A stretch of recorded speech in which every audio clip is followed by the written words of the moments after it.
É incrível como a cada novo podcast, Alexandre Pretzel concorda mais comigo. Eu tô ficando preocupado, Mas porque é é para uma te das deixar grandes. feliz, viu? Novo papai, Entendi. viu? Eu Entendi. sou, eu sou um cara solidário a amigos e a família, certo? Boa. Eu tô diminuindo a intensidade no confronto Ah, mas eu contigo, gostava do viu? fight. Viu? Para Eu não gostava do atrapalhar o teu dia a embate. dia, certo? Para que você não perca o resto do dia, entendeu? Então é por isso. Você Eu é meu gostava irmão, do cara. embate. Não, mas sim, a nossa irmandade era muito bacana com tretas, brigas. Então tá Espero que a bom. partir do Na próximo a próxima gente. espera. Me aguarda na próxima.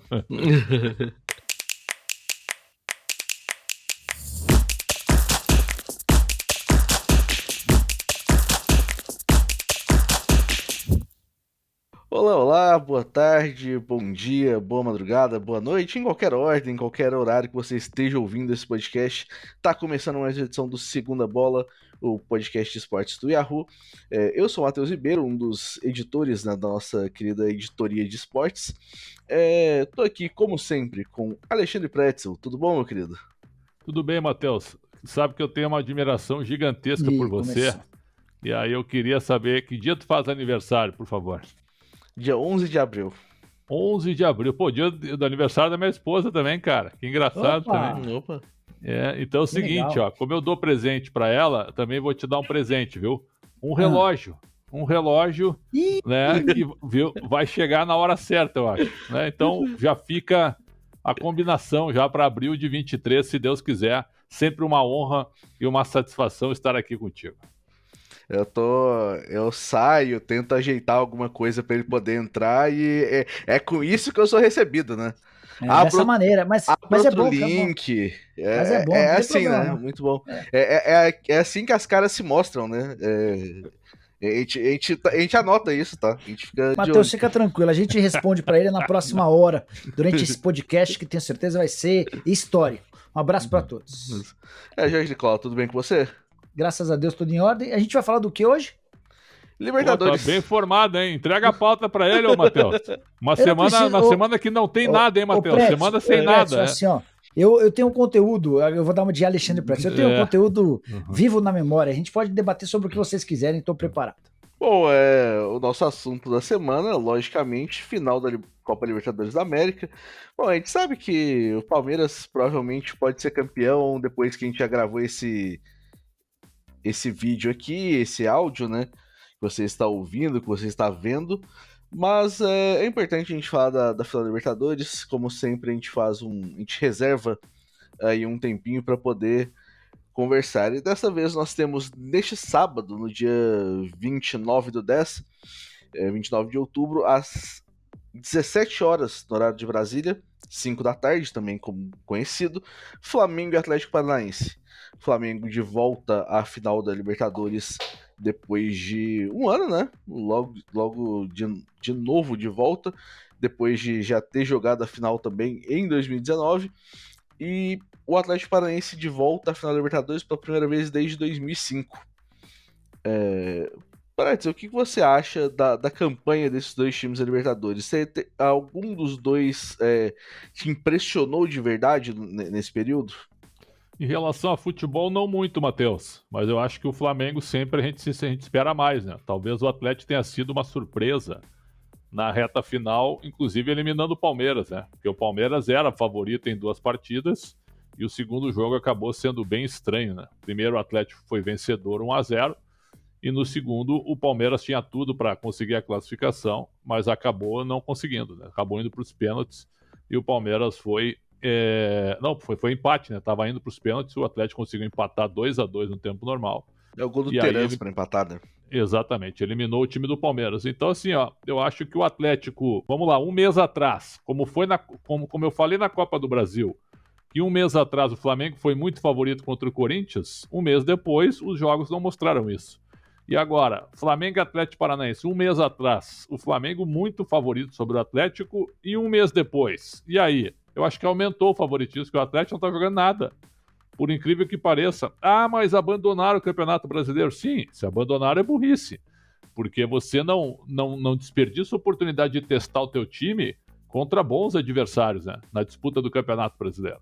Então achei um equívoco do Atlético Paranaense e acho que nesse momento que nós estamos aqui, abrindo essa semana de decisão, eu acho que o Flamengo ficou muito favorito para ganhar o título. Ele chega entusiasmado também depois de ganhar a dura final da Copa do Brasil contra o Corinthians. Eu não sei pra mim se o Flamengo é mais favorito hoje do que quando a final foi decidida, porque eu também acho que esse time de Copas do Flamengo jogou muito pouco.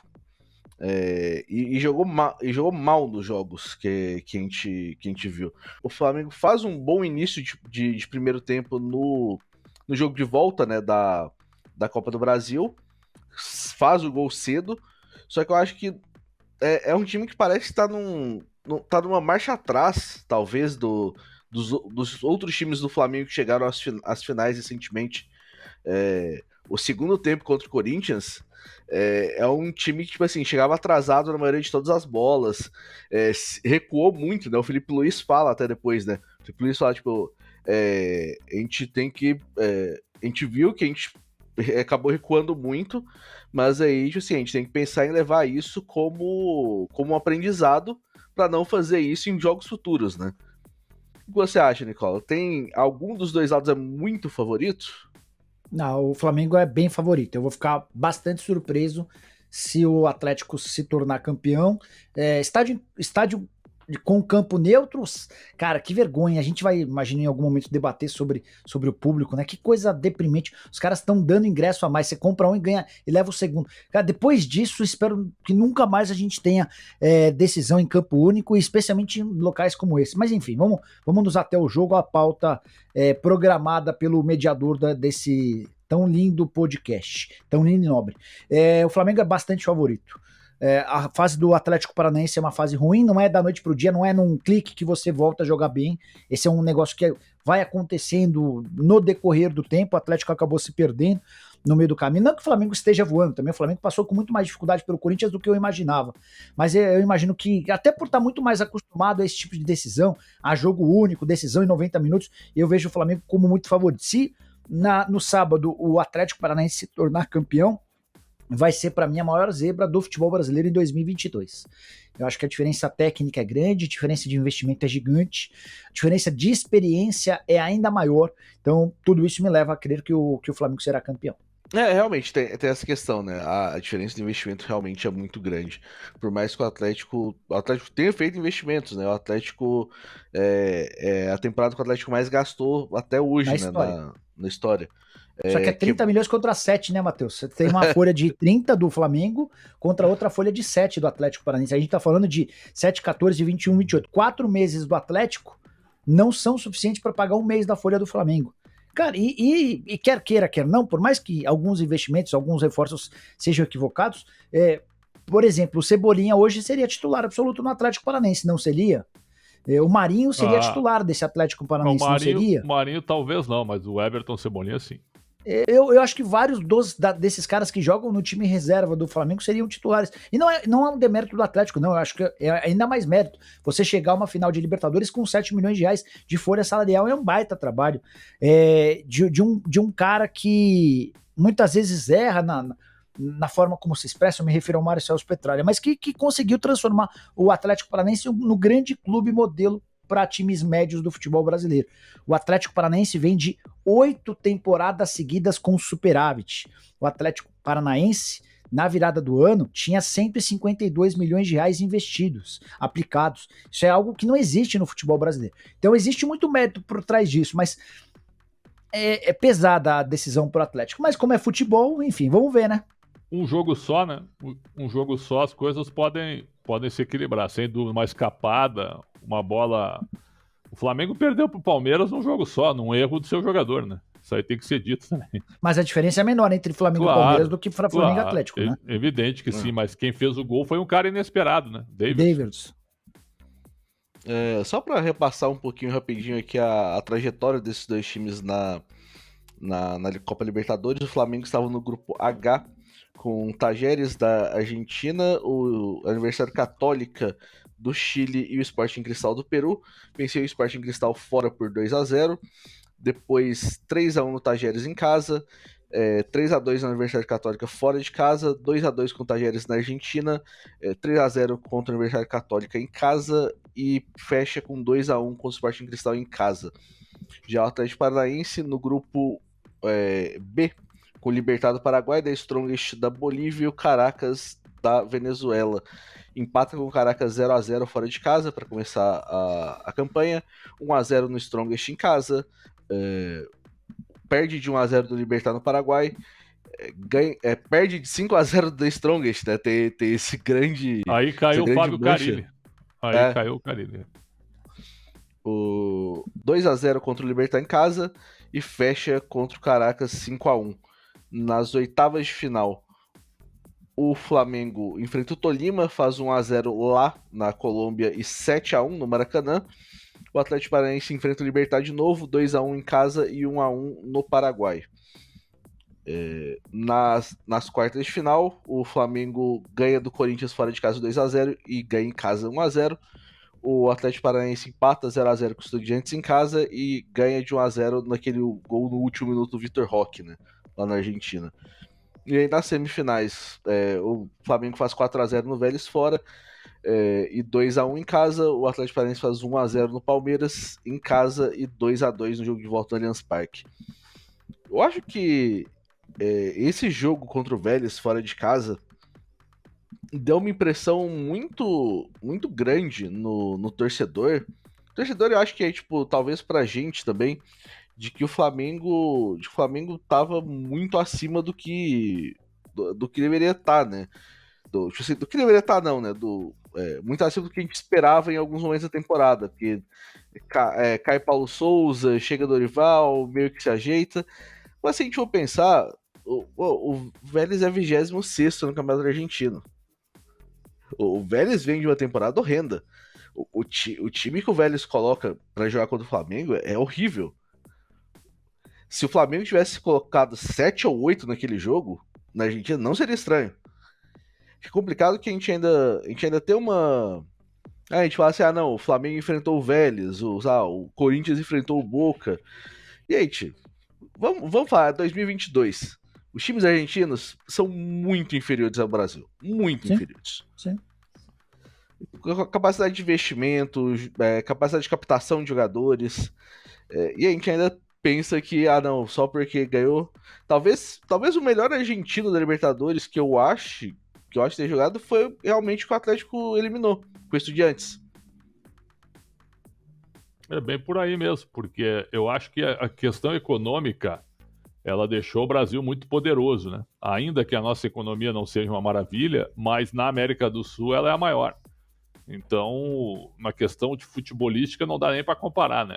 Então os argentinos preferem. O argentino de primeiro nível, aquele de exceção, ele vai direto para a Europa. Então tu pega o Julián Álvares, né? Ele é vendido para o Manchester City, ele não vem para o Flamengo, para o Palmeiras e tal.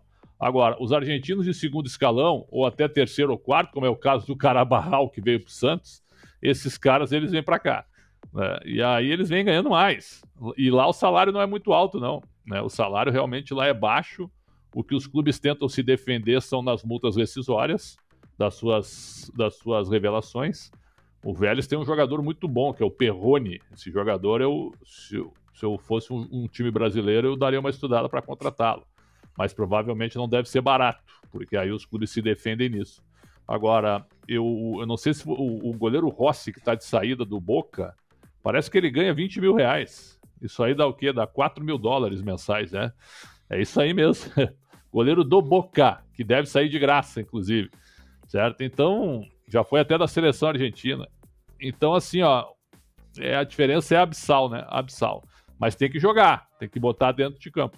Eu lembro que teve uma vez que a gente estava conversando sobre isso e o Nicola falou que o salário que os... Eu não sei se foi num vídeo que o Nicola fez, que os técnicos argentinos principais, provavelmente tirando o Galhardo, que recebiam um salário totalmente fora da curva, recebem salário de técnicos da Série B do Brasil. O Galhardo é fora da curva mesmo, você tem razão, mas foi um cara que ficou 8 anos e ganhou 14 títulos, né? O Galhardo ganhava, porque deixou o River Plate agora, ele ganhava no mesmo nível dos principais treinadores do futebol no Brasil. O resto é muito distante. E aí, a nossa economia era uma economia de razoável para boa, e a economia dos outros países na América do Sul ela é absolutamente em frangalhos, né? Na Argentina, enfim. É por isso que a gente tem visto a invasão de tantos estrangeiros, é por isso que outro dia a gente fez um podcast exclusivo sobre a presença ou não de gringos, né? Se vale a pena aumentar ou não o limite de estrangeiros e tal. Enfim, o que os argentinos não têm sido capazes de fazer, o que os uruguaios, isso só corrobora com a hegemonia brasileira, e daqui a pouco você pode ter certeza que a Conmebol vai inventar alguma coisa aí para que essa diferença, essa supremacia brasileira, ela não se estabeleça por bastante tempo. O Nicolas Leoz conseguiu, né, Matheus e Nicola, ao proibir que dois times do mesmo país se enfrentassem na decisão. É um negócio absurdo. Bom, pensando nos times, o Flamengo provavelmente deve ter o seu time de Copas, né? Jogando a final, que normalmente é Santos, Rodinei, Davi Luiz, Léo Pereira e Felipe Luiz. Thiago Maia, e aí fica a dúvida se o João Gomes volta. Vai voltar. O Vidal aparentemente não tá 100% também, e o Thiago Maia tá em recuperação também, né? Porque o Thiago Maia sai no segundo jogo da final. Everton Ribeiro, Arrascaeta, Gabriel, Barbosa e Pedro. É um time que eu acho que talvez os altos desse time na temporada sejam muito altos e os baixos sejam muito baixos, né? Era um time que, quando o Dorival assume, era o 14º no Campeonato Brasileiro, né? Assim, Matheus, o Flamengo é um clube, é uma equipe que não se comporta bem coletivamente. Ela melhorou em relação ao que fazia o Paulo Souza, mas ainda não é um esmero em relação à parte coletiva. Mas o Flamengo tem hoje, na América do Sul, o melhor quarteto ofensivo. Qualquer um dos 4 caras da frente pode decidir. Poderiam ser 5, né? Como o Bruno Henrique machucou e o Pedro entrou, passaram a ser Pedro, Gabigol, Everton Ribeiro e Arrascaeta. Esses caras são muito diferentes. Esses caras são muito acima da média. Então você tem 4 possibilidades reais de decisão a qualquer momento. Então você nem precisa ter um time extremamente qualificado coletivamente. É óbvio que isso ajuda, né? Outro ponto que me chama a atenção nesse Flamengo de hoje, sem o Bruno Henrique, é que é um Flamengo que concentra muito suas ações na parte central do campo, usando pouco as pontas, né? O Felipe Luiz não é um lateral que vai ao fundo, o Felipe Luiz é um lateral mais construtor, que eu quero dizer com isso, aquele cara que traz a bola para dentro para ser uma espécie de armador. Os próprios caras de meio-campistas na condição de volantes não têm velocidade, não dão profundidade. O único cara que dá um pouco mais de profundidade é o Rodinei. Então, na teoria, nem seria tão complicado marcar o Flamengo. Só que na prática isso não funciona por causa desses 4 caras na frente. E é exatamente pela presença dos 4 que eu vejo o Flamengo bastante favorito. Tem alguns bons valores no Atlético Paranaense. Eu gosto demais do Vitor Roque. Acho que o Terans tem muita qualidade, embora não seja absolutamente estável. Ele oscila bastante. Tá pré-convocado para a Copa, né? Pois tá na pré-lista de 55. 6 atletas uruguaios que atuam no Brasil estão nessa pré-lista de 55 que o Brasil não divulgou, o Uruguai divulgou. Mas o Canóbio é um cara muito esforçado. Você tem o Fernandinho com um currículo gigante, um dos maiores currículos entre esses caras, talvez até o maior currículo, não, Davi Luiz talvez maior, enfim, mas um dos caras com maior currículo entre os 22 que começam a grande decisão. Mas acho que a diferença para mim passa pelos 4 caras que podem colocar a bola debaixo do braço e decidir a qualquer momento. E eu acho que para final, 90 minutos, é muito importante você ter esse cara. Não é o Rodinei que vai tomar as decisões mais importantes do jogo, não é o Fernandinho, não é o Pablo, de quem eu espero que em algum momento de maior dificuldade o cara deixa aqui que eu resolvo, dá a bola que eu resolvo, são desses 4 caras da frente do Flamengo. Alguma observação sobre o elenco do Flamengo, Predson? Eu acho que o Nicola explicou bem, a diferença é grande. Você olha, por exemplo, o Atlético, quando pensa em poupar seus jogadores na Série A do Brasileiro, o time não vai. O time não consegue deslanchar, não consegue. Aí o Filipão tem que recorrer aos titulares. Os titulares, a meu ver, são jogadores que estão só com a cabeça na final da Libertadores. Só a gente vê pela postura e pelas atuações. Tirando o Atletiba, alguns jogos do Atlético, o Atlético realmente andou em campo. Só foi reagir depois de estar atrás. E aí o Filipão ficou brabo com isso, ficou irritado. Então vai jogar tudo nessa final, mas eu acho que a diferença de elenco também... O Atlético melhorou o seu elenco por ele mesmo, né? Aumentou a qualidade de suas opções, mas perto do Flamengo não dá. Realmente não dá. E acho que o Pablo, o zagueiro, o Fabrício Bruno, esses caras seriam titulares no Atlético Paranaense, né? O Everton Cebolinha, o Vitor Hugo, que é, olha, um bom jogador do Flamengo, da base, seria muito útil no Atlético Paranaense. Eu estou falando só de jogadores reservas. Então, a diferença realmente é grande, Mas tem o Filipão de um lado, né? O Dorival nunca ganhou a Libertadores, o Filipão já ganhou duas, né? Duas com o Grêmio, 4 finais, 2 conquistas. Então eu acho que se acredita muito no que o Filipão pode fazer, mas o time tem que corresponder. Só para passar pelo time do Atlético Paranaense, né? O time que jogou contra o Bragantino no último sábado é basicamente o time da final. É o time que o Felipão vê como o melhor time que tem, que é Bento, Kelvin, Pedro Henrique, Thiago Heleno e Abner. Fernandinho, né? No jogo contra o Bragantino, o Fernandinho estava suspenso, jogou o Eric no lugar dele. O Alex Santana, que faz uma temporada muito boa, inclusive. Entrou bem, boa aquisição. Encaixou muito bem no time do Atlético. Ele tentou dar mais uma oportunidade pro Canóbio, só que no lugar do Vitinho, só que o Canóbio também não foi bem nesse jogo. Imagino que ele volte com o Vitinho para a final. Terans, Coelho e Pablo. Ainda com o Vitor Roque no banco, né? O Hugo Moura, que tinha sido titular, foi titular inclusive no jogo de ida contra o Palmeiras, foi expulso. Acabou perdendo espaço, né? Porque o Alex Santana entra bem no time. Realmente, se você for olhar em questão só de nomes e de elenco, é um elenco bem mais fraco do que o do Flamengo, né? Sem dúvida. Eu acho que o Fernandinho pode ser o carregador do time no meio de campo, pela experiência, por tudo que ele faz. Mas os jogadores do meio para frente, por exemplo, deixar o Vitor Roque no banco, não.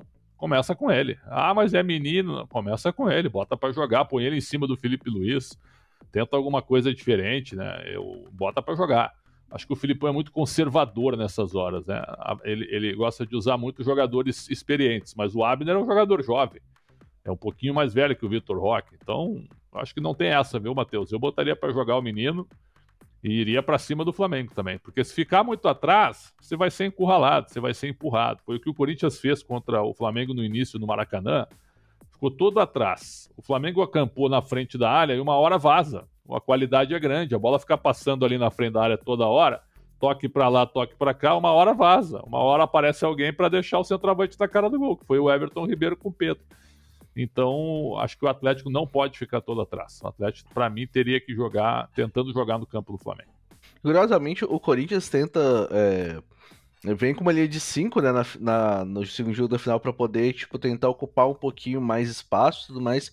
Mas, tipo, no lance do gol tem basicamente um clarão na frente da área e o Arrascaeta e o Everton Ribeiro ali basicamente sozinhos, sem que os volantes acompanhassem, né? É alguma coisa que você não pode fazer com um elenco tão qualificado que tem esse, né? É complicado. Matheus, eu gosto bastante dos laterais do Atlético Paranaense, nem acho que eles estão absolutamente prontos, são processos, né? O Abner na esquerda é bom lateral há bastante tempo, esse Kelvin, que foi muito criticado por torcedores do Atlético Paranaense, cresceu de produção bastante ao longo da temporada, é outro jogador que me agrada bastante. Assim, o Fluminense é o clube no Brasil que tem conseguido gerar mais dificuldades ao Flamengo nos últimos anos. Qual que é a estratégia do Fluminense? Ter a bola. E aí até é fácil, na teoria é super simples, né? Então você quer jogar contra o Flamengo, você precisa tentar ter mais bola do que o Flamengo, porque o Flamengo é um com bola, é outro sem bola. Tudo que os caras são craques no momento com bola, eles não são tão bons no momento sem bola, não são bons marcadores, né? Então assim, uma das estratégias ao Atlético era tentar ter bola. Por exemplo, o Atlético conseguiu empatar com o Flamengo em um jogo da Copa do Brasil no Maracanã, 0-0. Aí você pensa, nossa, foi ótimo, né? Não foi péssimo. É que foi um dia em que nada do ataque do Flamengo funcionou. O Flamengo perdeu um caminhão de gols, mas o placar normal daquele jogo era uma goleada. Então é o tipo da coisa que o Atlético Paranaense já sabe que não pode repetir. Não dá para jogar contra o Flamengo jogando por uma bola, recuando totalmente e deixando que o Flamengo tenha a posse de bola. Os caras se sentem muito confortáveis dessa maneira, né? Não sei como é que o Felipão vai montar uma estratégia fugindo das características dele, né? De um time que vai tentar ter posse de bola, que vai tentar marcar pressão na frente. Então nem sei se o jogo encaixa também. Quando a gente pensa em Atlético Paranaense e pensa em Flamengo. O bom dessa história é que é futebol. E o fato de ser uma decisão em 90 minutos permite que uma expulsão de um zagueiro do Flamengo com 4 minutos de jogo, que um erro da arbitragem, que uma arrancada do Vitor Roque, do Canóbio, seja lá de quem for, mude totalmente tudo esse discurso que a gente tá falando. Mas na essência, na teoria, a coisa tá mais pro Flamengo do que pro Atlético. Você acha que o Vitor Roque deveria ser titular também, né? Não tenho a menor dúvida. Esses caras, por mais que sejam jovens, Mas esses caras que cheiram a gol, esses caras que não sentem jogo grande, esses caras que têm um carisma, um talento, esses caras precisam jogar, cara. Você precisa dar oportunidade para esses caras que esses caras brilhem. Então não tenho a menor dúvida de que Não pode é jogo pra travar o eles, menino, né? Deixar o menino jogar, o menino é bom. Vai contratar pra ele ficar no banco, por quê? Eu tô só tentando confirmar aqui o quanto o Vitor Roque jogou esse ano. Deixa eu só olhar. Libertadores, o Vitor Roque joga só no jogo de volta contra o Palmeiras, inclusive, né? Como titular. É o único jogo que ele faz como titular no. Por exemplo, ele é herói contra o Estudiantes, começando no banco, né? Entrando no finalzinho. O gol do Atlético no finalzinho sai de 3 caras que vieram do banco de reservas, né? O Terans havia cruzado e teve participação de mais alguém até o gol do Vitor Roque. Todo mundo entrando no decor do jogo. O Vitinho faz o lance, Isso. A bola é cruzada. Isso. E sai o gol. Inclusive, esse jogo que o Nicola tava falando da Copa do Brasil, que é um 0-0, a posse de bola ficou em 75% pro Flamengo. São 22 chutes do Flamengo com 6 no gol. E alguns dos que foram no gol, o Bento fez boas defesas, inclusive, né? O Bento, inclusive, tem se mostrado um goleiro muito bom, né? Jovem também. Gosto. Mas tem se mostrado ágil pra caramba, um goleiro alto. Tem feito boas atuações também. É um ponto, eu acho, também que o Atlético conseguiu achar esse ano. No jogo contra o Bragantino, quando eles acordaram, já tava 3-0 pro Bragantino. Foi um negócio meio assustador, viu? E time o Bragantino completo. Faz péssima temporada, né, Prédio? Péssima temporada. E os gols assim, ó, tudo dentro da área, na cara do goleiro, sabe? Sem muita chance. A defesa totalmente exposta. Aí o Atlético reage, chega a fazer 3-2, mas depois toma o 4º gol. Quer dizer, no Campeonato Brasileiro, o Furacão tá ameaçado de cair para uma pré-Libertadores. Então, olha o que virou. Olha o que virou realmente essa decisão. O time melhora depois que faz substituições, né? Entra o Vitor Roque no lugar do Terans, entra o Vitinho no lugar do Canóbio, também o Vitor Bueno entra no lugar do Coelho. O time melhora bastante depois das alterações, né? O time que entrou em campo, mesmo depois do intervalo, também não faz muito. O time só melhora realmente quando esses jogadores entram em campo, né? Isso que é pesado pro Atlético.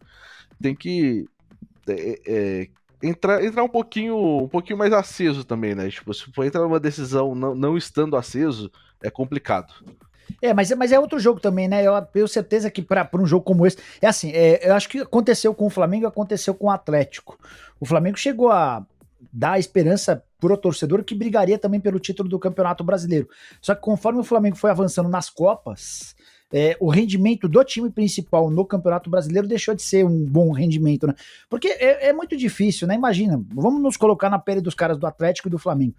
Putz, eu vou dividir com o Balbuena, eu vou dividir com o Gustavo Gomes, os caras dando a vida lá, rachando, sabendo que no dia 29 eu tenho um jogo de final de Libertadores. Putz, por mais que não seja algo consciente, né? Por mais que seja algo impensável, você tá jogando um Campeonato Brasileiro, você tá concentrando esforços no jogo do dia 29, que é o jogo que muda a vida para quase todo mundo, né? Mesmo sendo do outro lado, do lado do Flamengo, um elenco de 10 títulos desde 2019, e os caras já ganharam entre os 10 títulos o título da Libertadores, é o tipo da conquista que marca, porque até pro Flamengo tem muita coisa em jogo. São 83 milhões e meio de reais de prêmio prometido pela CBF, pela Conmebol ao campeão. 83 milhões e meio de reais. Se eu falei para vocês que a folha do Flamengo é de 30 milhões, você paga 2 meses, quase 3 meses da folha do Flamengo.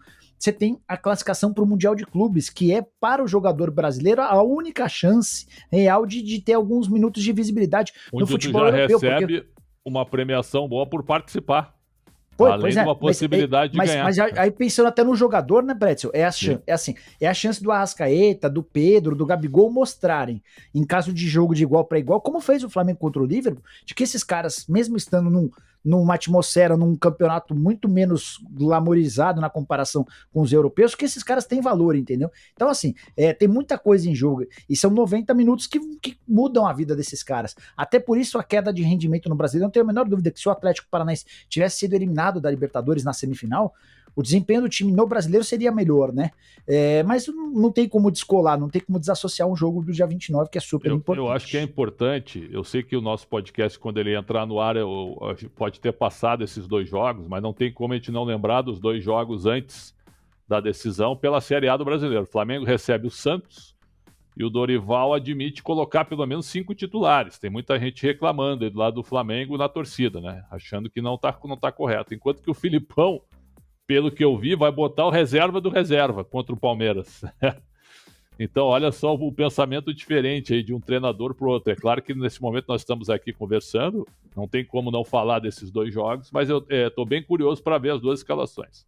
Aparentemente o Dorival pode ter o Santos, Pedro, Everton Ribeiro e Davi Luiz nesse jogo, e ele chegou a testar o Felipe Luiz até no time que vai jogar esse jogo, só que porque o Felipe Luiz já tá numa idade um pouquinho mais avançada, o histórico um pouquinho de lesões recentes, talvez não jogue, né?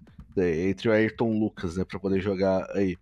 A questão que eu tava falando do Atlético ficar ligado, entrar ligado no jogo, é que dos últimos 14 gols que o Atlético sofreu na temporada, 10 deles foram no primeiro tempo e 6 deles foram nos primeiros 15 minutos de jogo. É um número alarmante quando você Sim. olha. Porque, assim, o time entra realmente desligado nas partidas, aparentemente. Tomar tanto gol assim no início, e tipo assim, você muda o jogo. E quando você, por exemplo, você vai jogar contra um time que tem o Flamengo, você toma um gol nos seus 5 primeiros minutos, se o Flamengo for continuar jogando, é muito difícil pra você achar espaço. Porque o Flamengo não vai precisar atacar lá em cima o tempo todo, pode ficar um pouquinho mais confortável, mas ainda tem jogadores que podem ficar com a bola o tempo todo. Jogadores que gostam de estar com a bola, que gostam de trabalhar. É muito mais difícil de você sair do... Não que 1-0 seja um buraco grande, mas, Sim, contra esse Flamengo é um buraco grande, né? Um 2-0 do Flamengo no primeiro tempo, um abraço, né? Acho que fica quase impossível. Então, tu tem razão. É complicado. Se tiver a postura que teve contra o Bragantino, acaba no primeiro tempo daí. Mas eu acho que é outro jogo.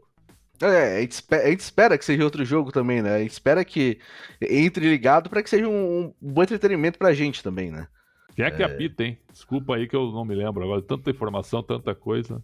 Deixa eu procurar aqui um segundo. Qual a nacionalidade do cidadão? É o Vilmar Roldan? Não, o Vilmar Roldan apitou a final da Sul-Americana. Não é o Roldan, não. Não é o Roldan. Não. É o Patrício Lustô. Opa, argentino. Bom árbitro. Ele é filho do Juan Carlos Lustô, que era um cara muito experiente que tinha apitado baixinho, Copa, né? Baixinho. Eu acho bom árbitro. Patrício Lustô, árbitro, com Diego Bonfá e Ezequiel Brailovski como... Ele apitou o primeiro Corinthians e Flamengo nas quartas aqui. Naquele lance, daquele gol do Arrascaeta polêmico, ele mandou seguir. Lembra? Ele apitou esse jogo. E corretamente, até no último fim de semana o pessoal tava vendo torcedores do Fluminense, do Botafogo, enquanto revisavam o gol do América Mineiro, né? Tem o gol do América contra o Flamengo que tem um lance semelhante. Então, será que vão deixar passar agora, né? Será que a regra vale só pro Flamengo? Só que deixaram passar, né? Porque realmente é como a regra do futebol funciona. A regra da mão hoje é estranha demais, né? Tipo assim, ela tem 35 mil interpretações. Eu fico muito feliz de ter o Carbone próximo, né? O Carbone ex-árbitro, que se atualiza bastante sobre a regra e consegue explicar até ao vivo casos que aconteçam, né? Acaba que facilita um pouquinho a vida tendo essa enciclopédia da arbitragem do lado. Será que o Carbone já foi xingado alguma vez, ô Matheus, como árbitro? Muito. Com certeza. Com certeza. Eu vou depois... Mas como chefe, jamais, né? Não, como chefe, jamais. Como chefe, ótimo. Como árbitro, eu tenho certeza que ele gostava de aparecer. Que é aqui, ó, tipo, fazia graça... se a namorada tava na arquibancada, fazia mais show pra arquibancada, com certeza. O André é o adepto da regra 18, né? A regra do bom senso. Com certeza, mas depois peçam para ele contar para vocês. Não no podcast, mas peçam para ele contar uma história para vocês sobre o interior paulista e Campeonato Paulista sub alguma coisa, que agora não lembro qual que era a categoria. Mas alguém aí já teve que sair escoltado pela polícia de estádio. Bom, previsões. Antes da gente falar um pouco, a gente vai falar um pouquinho daqui a pouco do local de final, essas coisas, mas primeiro vamos para previsões. Alexandre Pretzel, quem ganha e vai para os pênaltis, tempo regulamentar? Uma vez, o Petralha falou recentemente, né, que até 2024 o Atlético seria campeão mundial. Se o Atlético ganhar do Flamengo, ele vai disputar o Mundial tendo chance de enfrentar o Real Madrid na decisão. Isso aí vai ser em fevereiro de 23. Então Parece que vai ser em março, Pretzel. Pode ser em março, fevereiro, não muda muito, né, Nicola? Mas seria. Eu acho que tem a Oceania que não vai conseguir acabar a tempo, por isso certo. Março. Mas seria 1 ano e meio antes da previsão do Petralha, né? Se o Atlético conseguir ser campeão mundial em 23. Assim, o Petralha transformou o Atlético num grande clube do futebol brasileiro, sem dúvida nenhuma. Hoje o futebol brasileiro, para mim, tem 14 grandes clubes e o Atlético fechou esse elenco, fechou esse grupo com uma grande estrutura, com gestão, com superávit que o Nicola falou, mas ainda não tem torcida, né? É um time de capital, né? Tanto é que no Paraná as primeiras torcidas são Corinthians e Palmeiras, depois que vem Atlético e Curitiba.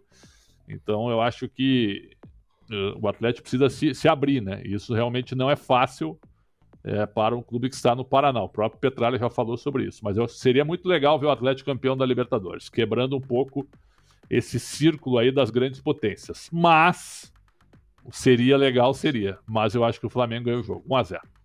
Jorge Nicola? Vou de um palpite um pouquinho mais elástico, mesmo tendo me desapontado com a dificuldade com que o Flamengo enfrentou o Corinthians. Imaginava que o Flamengo venceria por 2-0 no Maracanã, já que não foi no Maracanã, estou imaginando esse resultado para Guayaquil, Flamengo 2, Atlético Paranaense 0, um gol em cada tempo. Eu vou de 2-1.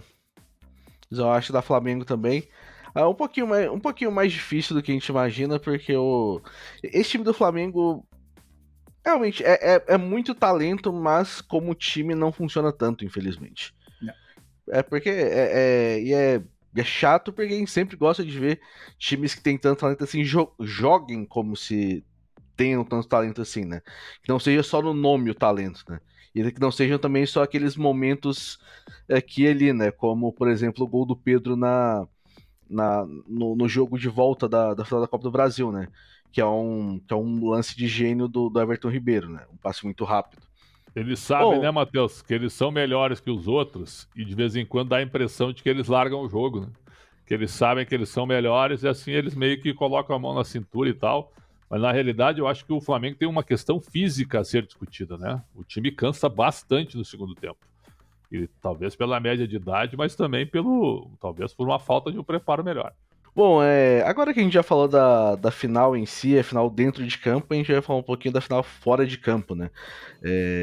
Relacionado ao campo, né? A final marcada para Guayaquil, no estádio do Barcelona, o estádio monumental de Guayaquil, que cabe 59 mil espectadores. A Conmebol diz que terá 40 mil pessoas. Mas foram vendidos apenas, a gente está gravando na segunda-feira aqui, né, no dia 24, foram vendidos apenas 15 mil ingressos para o público brasileiro, sendo 13 mil deles para a torcida do Flamengo, outros 15 mil para o público equatoriano. E aí, para poder, encher mais pessoas, o que eles estão fazendo? Sócio do Barcelona que comprou o ingresso ganha mais um. Quem tem camarote no estádio ganha entrada para outros setores também, não só para o camarote. Não tem como, né? Você fazer finais desse nível no Brasil, na América do Sul. A gente viu a dificuldade que o torcedor de São Paulo teve para chegar também em Córdoba para a final da Sul-Americana. Tá deixando o torcedor cada vez mais longe das finais, né, Nicola? Não, é ridículo. Também li relatos nas redes sociais de rubro-negros que compraram ingresso e foram avisados de que tem direito a mais um. A distribuição de ingressos é a vergonha de qualquer competição, né? Você tem que distribuir ingresso para a final. É assim, se havia necessidade de comprovação de que essa opção por jogo único em capitais ou em cidades afastadas ou pouco de difícil acesso, não há mais possibilidade. A Conmebol precisava fazer uma reunião de emergência assim que a final da Libertadores for concluída e falar, pessoal, tá tudo errado, precisamos rever esse conceito. Ou a gente volta para finais de jogo de volta, ou vamos fazer apenas em cidades extremamente fáceis de acesso, porque esse é um vexame. A notícia chega na Europa. O Flamengo, o time mais popular do Brasil, com 40 milhões de torcedores, participa de uma final cujos ingressos estão sendo entregues, distribuídos de graça. No jogo do São Paulo contra o Independente Del Valle, você participava de um evento lá em Rosário, em Córdoba, desculpa, e se você acertasse o chute, você ganhava o ingresso. Que constrangimento, que vergonha, não tem o menor sentido. A Conmebol mandou muito, mas muito mal. Espero que tenha sido as últimas, no caso, da Sul-Americana da Libertadores, nesse modelo. Concorda, Pretzel? Eu concordo. Não gosto de concordar, mas também nessa eu acho que ninguém discorda. É que tá o detalhe. Imagina a Portuguesa distribuindo ingresso para encher o Canindé para uma semifinal de Copa Paulista. Estou dando um exemplo. A gente chamaria também de um absurdo. A gente falaria isso. É um absurdo. Imagina qualquer time, o Inter distribuindo, o Uberlândia distribuindo, o Corinthians distribuindo ingresso para ter público no estádio, em jogo oficial. Ainda mais numa final de um torneio intercontinental, cara. É um negócio realmente continental, na realidade, intercontinental entre dois continentes. Então, o negócio realmente, cara, é impressionante a Conmebol passar por esse vexame. E eles bateram o pé, né? Não tem volta a final em jogo único. Não tem volta. Eu acho que eles cometeram um erro, assim, de escolhas, né? Quando tu quer afirmar uma ideia dessas, tu começa pelas grandes capitais. Tudo bem, tu já fez em Lima, tu já fez no Rio, tu já fez em Montevidéu. Montevidéu é pequenininha, né? Uma boa cidade para visitar, mas é pequenininha. Então é o seguinte, por que não em Buenos Aires esse ano, né? Daqui a pouco, ano que vem, em Santiago. Depois em Bogotá. Aí Caracas complicado, né? La Paz tem problema da altitude. Aí tu faz em São Paulo. Né? Depois tu faz em Córdoba, já foi feito, mas tenta fazer de novo em Córdoba, que é uma boa cidade. Quer dizer, tu tem que fazer primeiro para afirmar esse modelo, né? Para dar certo nas grandes capitais. Mais facilidade de acesso, maior oferta de hotéis, né, voos mais baratos, possibilidade de chegar na hora. E aí não, né? Aí tu faz essa confusão e fica distribuindo ingressos. Realmente é um vexame e é claro, para não ficar todos aqueles espaços vazios, né? A Conmebol já pagou o seu mico, meu caro Matheus. Acho que aí a grande questão para mim é que você tem que buscar cidades que tenham duas coisas eu acho que essenciais. Uma malha aérea boa e rede hoteleira, porque a gente viu que até em Guayaquil, que não é uma cidade pequena, tem problemas de rede hoteleira. Córdoba também tinha na final da Sul-Americana esses problemas.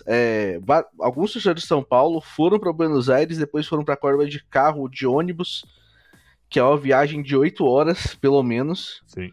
Não é um trajeto tranquilo.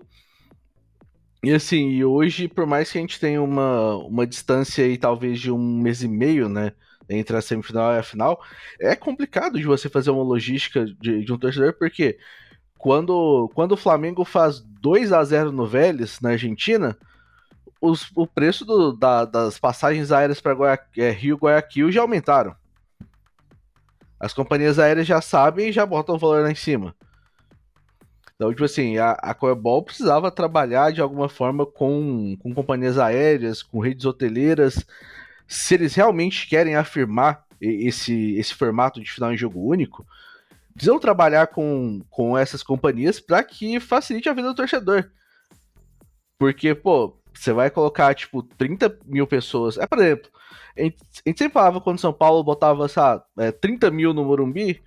Você olha o tamanho do Morumbi, parecia que o Morumbi estava vazio. E a gente corre o risco de ver isso em Guayaquil. E não num jogo de Brasileirão, numa final continental. Sim, do torneio mais importante. E fizeram tudo isso, de final única, no horário um pouquinho melhor, para poder mostrar para a Europa. Que produto que você está entregando no fim? Você está entregando um produto ruim para o torcedor, para os times, e para quem você está tentando vender o produto também lá fora. O estádio vazio. Não faz sentido algum. Pra mim, a final da Libertadores deveria ser, já que quer fazer no fim de semana para mostrar pra Europa e tudo mais, 2 jogos, os 2 no sábado, 5 da tarde, tranquilo, você tem as 2 torcidas em casa, você pode mostrar para a Europa, para outros continentes e tudo mais, e você não tira o acesso do torcedor, que acho que essa é a grande questão. Tudo bem que, por exemplo, no Maracanã e na Arena da Baixada já seriam com preços muito mais altos, que talvez tirariam o torcedor popular, mas você continua tendo pelo menos o torcedor do time ali. Nenhum ingresso vai ser tão caro quanto ter que se deslocar até Guayaquil ou qualquer outro lugar. Exatamente. E assim, o cara esteve em todos os jogos. Você não dá a oportunidade pro cara que esteve em todos os jogos de ir para uma decisão dessa, porque muitos caras não têm condição. Então, enfim, e aí tem até mais uma, né? A gente copiou essa final em jogo único, porque é algo que faz sucesso na Europa, mas nem é o mais justo. Você faz o campeonato inteiro com ida e volta. E aí só pra final você faz jogo único. Qual que é o senso de justiça disso? O senso de justiça é você dar a oportunidade do time jogar na casa dele fora, enfim. Não precisamos copiar tudo que acontece fora. Nem tudo que acontece fora é aproveitável no Brasil. Não concordo, não. A gente sempre teve a característica, né, do torneio sul-americano ser decidido em 2 jogos. Sempre tivemos isso historicamente. Então, aliás... Mas eles eram 3, né, Pretzel, lembra? Antes eram 3, eu ia falar sobre isso. O Cruzeiro foi campeão da América em 76, jogando a terceira partida contra o River em Montevidéu. O Flamengo foi campeão contra o Cobreloa, jogando também, se eu não estou enganado, no Uruguai, também, em 1981. Você tinha o terceiro jogo, se cada um ganhasse uma partida, e sinceramente, eu acho bem legal ter o terceiro jogo. Aí sim, aí tu pode fazer o terceiro em Guayaquil, faz o terceiro onde quiser. Daí.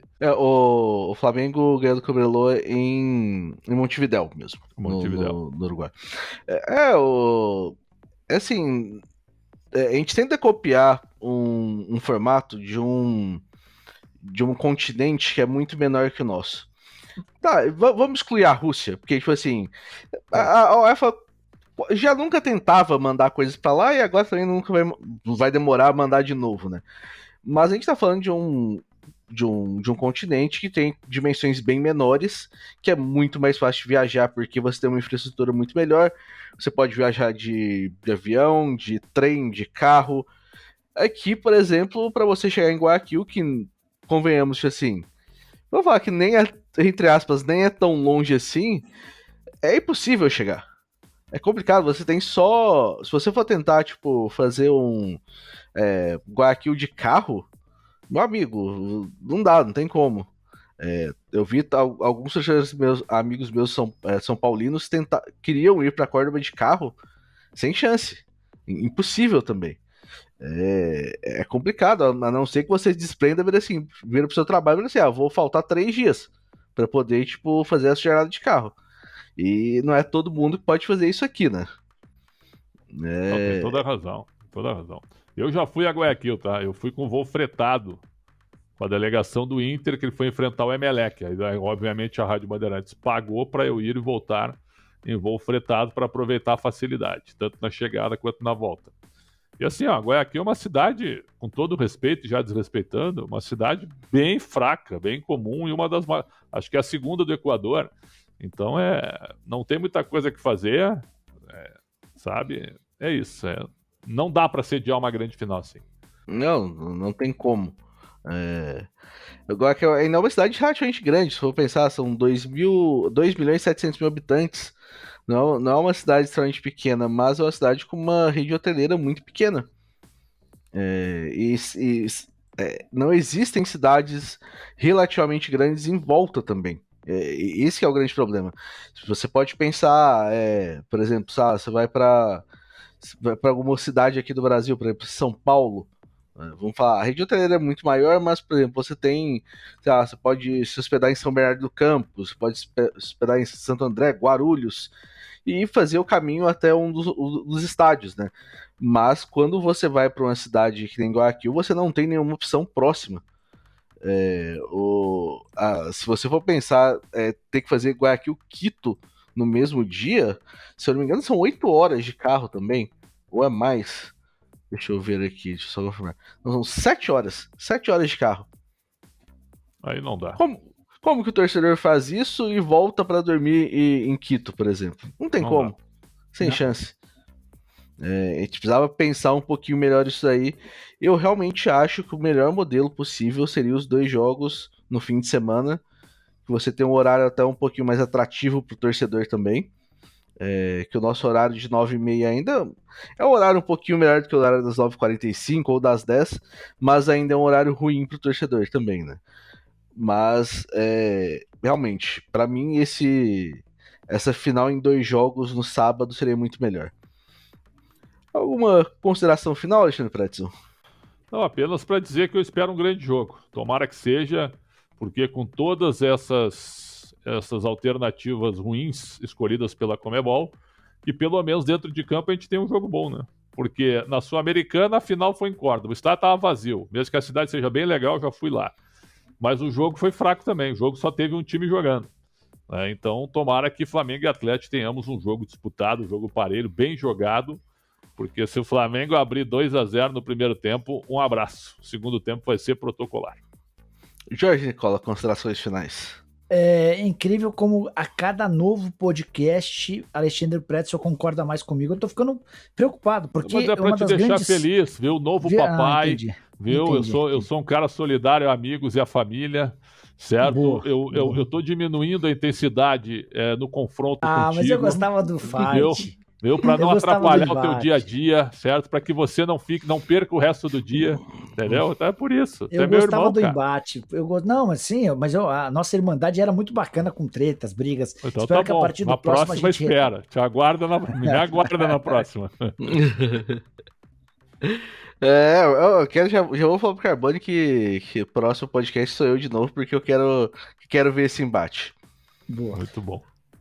Bom, pessoal, vamos fechando por aqui. A gente espera que seja um bom jogo. A gente espera que... É sempre bom ter times brasileiros na final. Sempre bom quando tem um jogo interessante também. Porque a gente gosta de futebol, a gente gosta de ver um bom produto em campo também, né? Então a gente fica por aqui. Um grande abraço e até a próxima. Tchau.